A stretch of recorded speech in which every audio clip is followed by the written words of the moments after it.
बुरा दौर हर व्यक्ति की जिंदगी में आता है। फर्क होता है तो सिर्फ नजरिए और लगातार चलते रहने का। आज जो व्यक्ति कमाई के लिए सड़क पर ठेला लगा रहा है या फिर एसी वाले कमरे में बैठकर कंपनी चला रहा है, कोई मालिक या बिजनेसमैन, सबने बुरा दौर देखा या झेला होता है। इंसान पैसों से नहीं, सोच से गरीब होता है, मेहनत से गरीब होता है। अगर कोई चाह ले कि अमीर बनना है तो फिर बस कितना भी छोटा क्यों ना हो, मंजिल मिल ही जाती है। कभी 18 रुपए की सैलरी पर मांझे बर्तन जिस रेस्टोरेंट में थे वेटर, फिर बन गए उसी के मैनेजर।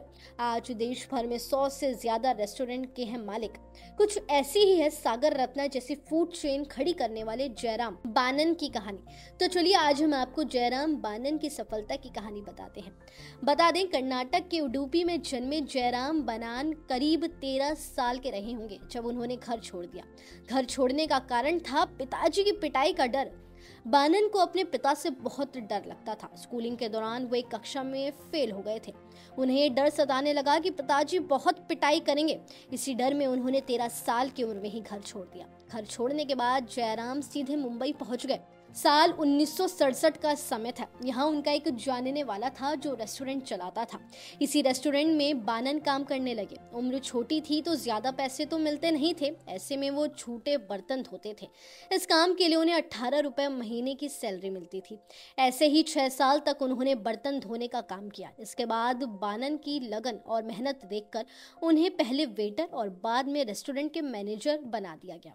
इसके साथ ही उनकी सैलरी भी 18 रुपए से बढ़कर 200 रुपए महीना हो गई।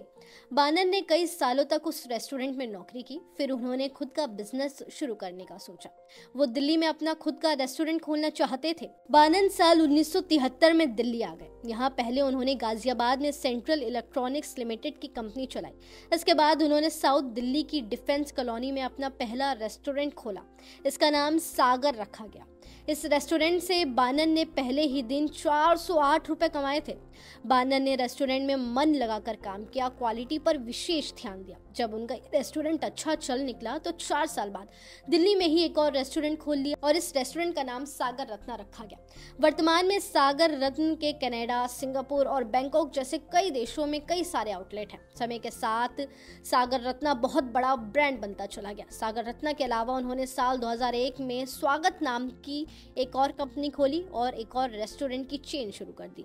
ये प्रोजेक्ट जयराम के दिल के बहुत ही करीब है।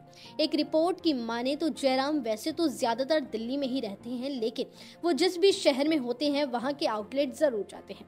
इसका मेन मकसद है हाइजीन, खाने की क्वालिटी और वातावरण को देखना। उनकी फूड चेन हर साल 20 से 20% का मुनाफा कमाती है। बता दें कि जयराम बानन का डोसा किंग के नाम से भी बुलाया जाता है। आज आपको बता दें, जयराम 300 करोड़ रुपए से ज्यादा का बिजनेस चलाते हैं। दुनिया भर में उनके करीब 100 से ज्यादा रेस्टोरेंट हैं। तो ये थी जयराम की सफलता की कहानी। हमें लगा क्यों ना आप सभी को इनके संघर्षों की दास्तां बताई जाए। कैसी लगी आपको ये कहानी, हमें कमेंट में जरूर बताएं और ऐसी तमाम खबरों के लिए जुड़े रहिए न्यूज़ बुक के साथ।